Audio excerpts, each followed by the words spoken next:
lorsque Dieu est venu dire à Adam, Adam, où est-ce que tu es? L'absence d'Adam que Dieu a constaté n'était pas juste une absence que Dieu a regardé, que non, voilà, je t'avais dit d'être là où il y a le baffle ici par exemple, et je suis venu, je ne t'ai pas trouvé là, tu étais où? L'absence d'Adam s'est fait sentir et s'est fait constater dans la dimension aussi spirituelle. Amen, Église. Parce que Dieu, s'il a créé l'homme à son image et à sa ressemblance, regardons un peu le fonctionnement de Dieu. Quand Dieu veut faire quelque chose, on nous dit, l'Éternel Dieu ne fait rien sans avoir fait quoi? Révéler la chose à qui? À ses serviteurs, les prophètes. Adam, c'était un prophète. Adam, c'était un sacrificateur. C'était l'homme de Dieu qui devrait garder le champ. Donc, il y a des choses que Adam et Ève Adam devrait discuter avec Dieu. Je suis convaincu que Dieu pouvait donner des projets à Adam. Come on. Est-ce que tu penses que quand Dieu vient te visiter, c'est juste pour te regarder comment tu as dormi, comment tu as habillé?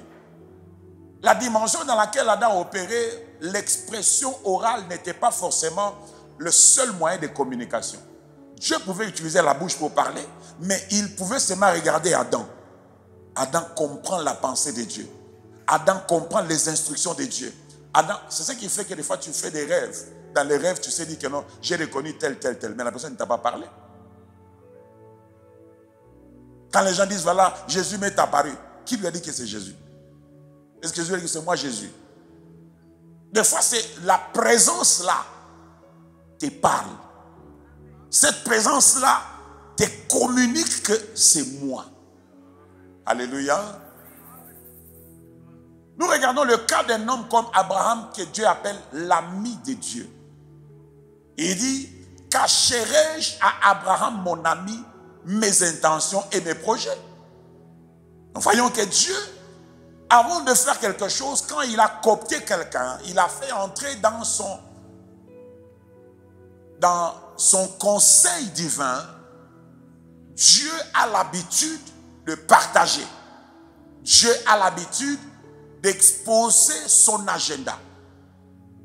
Il est Dieu, il peut faire ce qu'il veut. Mais on a vu comment Dieu a dit, j'ai entendu. J'ai vu ce qui se passe à Sodome.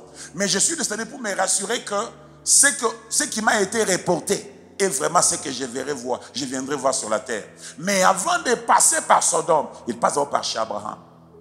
Il s'assied avec Abraham. Abraham le traite bien, lui donne à manger. Dieu mange, Dieu est content. Et puis Dieu dit, j'ai invité mon ami ici. Bon, là, je dois partir sans lui dire la raison du pourquoi je suis passé par chez lui avant d'arriver à Sodome.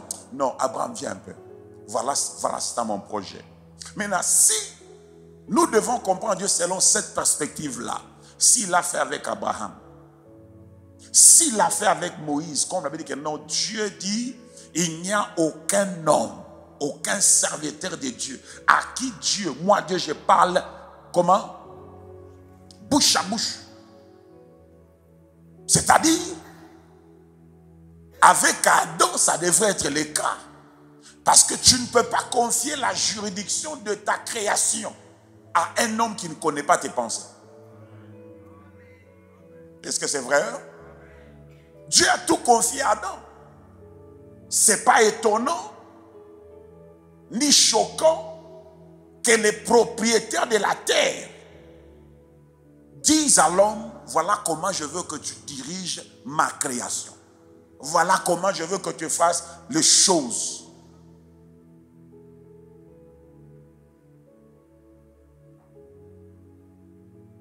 Maintenant, quand Dieu vient visiter Adam, peut-être qu'il a constaté l'absence dans la juridiction des esprits. Parce que si Adam était créé à l'image de Dieu, ça ne m'étonnerait pas de constater que peut-être de fois, il arrivait qu'Adam se retrouve dans les conseils de Dieu. Comment? En tout cas, ça ne m'étonnerait pas. Parce que Adam était un être maximal. Tu vois ça? Si déjà toi et moi, dans la déchéance, après que Christ nous a restaurés, Il nous arrive des fois par une vision de voir ou d'entendre les choses qui se disent dans des endroits secrets. Un homme comme Paul qui dit, je connais un homme qui fut ravi. Il a eu accès à des réunions. Il dit, j'ai même entendu des choses qui ne m'ont pas été permis de faire quoi? De dire. Et j'ai entendu des choses qui ne sont même pas permis aux oreilles d'entendre. Maki, regarde-moi. Laisse tes cheveux là. Alléluia. Tu es avec moi, église. C'est-à-dire, Adam pouvait aussi être quand il y a des réunions de grande envergure par rapport à la destinée de la création. Pouf, il peut aussi apparaître. Il s'assied, il se retrouve là avec les 24 vieillards. Koyabada. Les 4 êtres vivants. Les chérubins, les séraphins, ils sont là. Et quand Dieu parle, parce que Adam était le fils de Dieu. Est-ce que ton enfant, toi, il n'entre pas dans ta chambre? N'est-ce pas? Tu te rends compte que tes enfants entrent dans ta chambre, hein? Quand ils veulent. Oh. Oh. Et ce n'est pas une question d'âge. Ils ont été habitués à cette vie dès le bas âge. Et ils aiment les lits.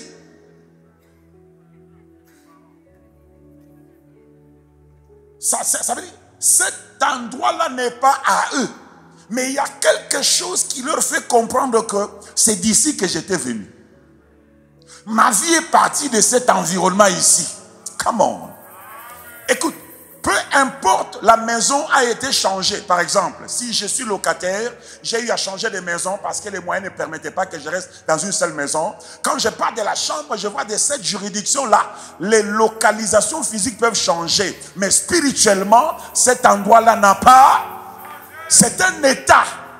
Tu comprends ça? Ce n'est pas seulement comment je vais dire, physique. C'est un état. Est-ce que je me fais comprendre quand je passe à un état? C'est une dimension. L'enfant, quand il entre là, il se dit, non, attends, c'est dans cet environnement, dans ce type d'environnement que moi, je suis venu. C'est ce qui fait que l'enfant a droit à la chambre des parents quand il veut. Il y a même des enfants là qui quittent leur chambre pour venir dormir avec les parents. Il est entré quand on ne sait pas. On voit seulement, il est déjà là. Ah. Et maintenant il commence à se pousser maintenant. Et il se met au milieu.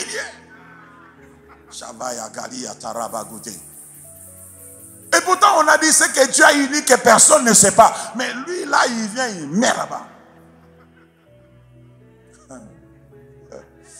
Alléluia. Mais est-ce qu'un étranger a droit à cet endroit? Il n'a pas droit. Ça veut dire, en tant que fils de Dieu, amen. Tu vois, j'ai fait un constat. Même mon petit-fils, il aime ma chambre. Tu le mets sur le lit, il va commencer à tourner, il est content.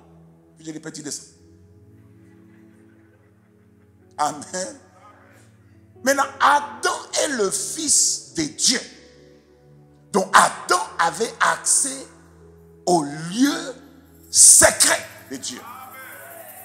Parce que Adam est conçu et il est issu et sorti du secret de Dieu. Adam n'est pas sorti de la terre d'abord, mais Adam est sorti de Dieu.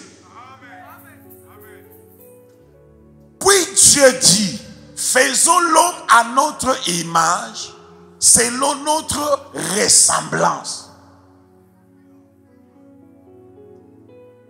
Ce que je veux que tu comprennes, c'est quoi? Qui sont entrés ou qui est en train de parler? Dieu, n'est-ce pas? Nous voyons Dieu parler à lui-même. Dieu se parle à lui-même dans son unicité tripartite. Dieu se parle.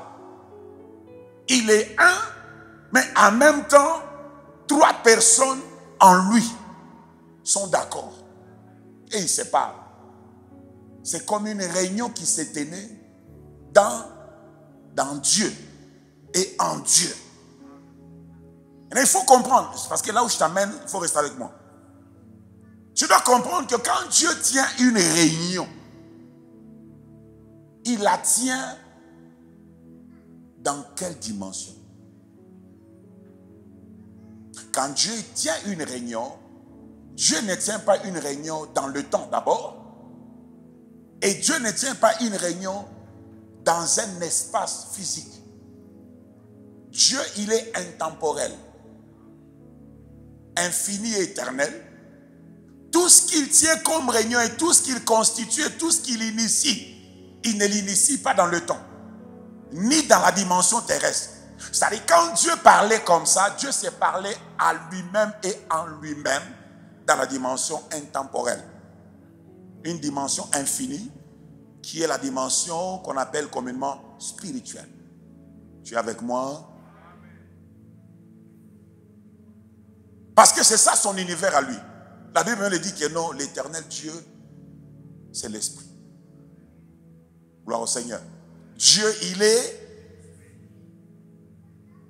Et un esprit n'est esprit et ne se sent esprit que quand il est dans sa juridiction, dans son monde à lui. Un poisson n'est poisson que quand il est dans l'aquarium. Même si c'est petit, tant que c'est même un bocal d'eau là. Gloire au Seigneur. Tant qu'il est dans ça, même si c'est petit, c'est là qu'il se sent le plus poisson. Une étoile, c'est ça, étoile, c'est lorsqu'elle est dans le firmament. Et un lion, tu as beau faire ce que tu fais dans le zoo, ne se sentira lion que quand il est dans la savane. Il doit se chercher lui-même sa nourriture, il doit chasser. Pas quand il vient, il est là, tu lui descends une grosse cuisse d'un éléphant, tu lui donnes. Il n'est pas vraiment lion. Il est lion quand lui-même il sent que ça le démange là-bas. Il n'a pas mangé. Et puis il dit, ça fait 4 jours, on n'a pas mangé. C'est comment? Nous allons mourir ici. Allons à la chasse. Là, la nature du lion se manifeste. Et c'est comme ça que Dieu l'a créé. Alors pour que Dieu soit Dieu, eh bien, il est Dieu dans son... c'est-à-dire quand il est dans ses éléments. Dans son univers à lui, qui est le monde spirituel.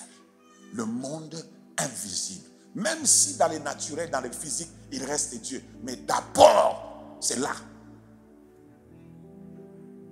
C'est par là qu'il contrôle toutes choses. Maintenant, on nous dit que non, si Dieu faisait cette réunion, comprenez que la réunion se tenait dans un monde spirituel. Et si c'est dans un monde spirituel, les participants à ces réunions-là, cette réunion-là, c'était qui? Des êtres aussi spirituels.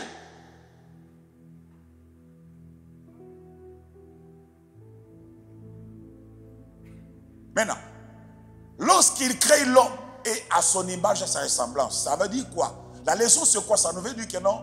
En fait, l'homme, quand on a parlé de l'homme pour la première fois, quand on l'a lu, nous devons comprendre que l'homme, quand on a parlé de lui, quand il a s'agi de lui, et de nous raconter, de nous parler de lui et de ce qu'il s'agit au sujet de lui, c'est lorsque l'homme, d'abord, a été associé à des êtres invisibles. Si tu comprends ça, tu comprends ta vie. Tu es avec moi? Si tu comprends mon exposé, si je ne finis pas, il n'y a pas de problème, je vais continuer en semaine. Si tu comprends mon exposé que je te fais maintenant là, tu comprends ta vie. Et si tu comprends ça, tu sauras facilement travailler sur ton invisibilité et ton invincibilité. Parce que pour mieux comprendre une chose, il faut d'abord connaître l'origine de la chose.